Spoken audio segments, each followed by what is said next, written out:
माह सियाम में एशियाई खुर्दनोश की कीमतें आसमान से बातें करने लगी। फल सब्जियां आम आवाम की पहुंच से दूर हो गए। आटा दाल चावल अब गरीब आवाम के लिए ख्वाब बन के रह गए। मामू कांचन से काशिफ नवाज की ये रिपोर्ट।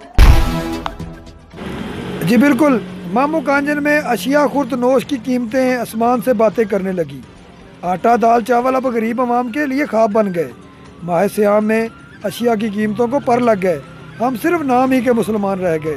फलों सब्जियों की कीमतें इस माह मुकद्दस में कम होने की बजाय ऊपर की तरफ जा रही हैं। ग्राह फरोशी में मुलव्वस दुकानदारों की चांदी। दिहाड़ीदार मजदूर तबका आटा दाल चावल पूरा करें या अपनी निज़ाम ज़िंदगी जो मुतासर हो रही है इस महंगाई से, जिससे इसकी कमर टूट चुकी है। आला काम से अपील है कि मसनूई तौर पर की गई महंगाई का नोट्स लें ताकि एशिया ज़रूरियात की कीमतें कम हों और आम आदमी की पहुंच में आ सकें। कैमरामैन टीम के साथ Kashif Nawaz, news home TV, मामू कांचन।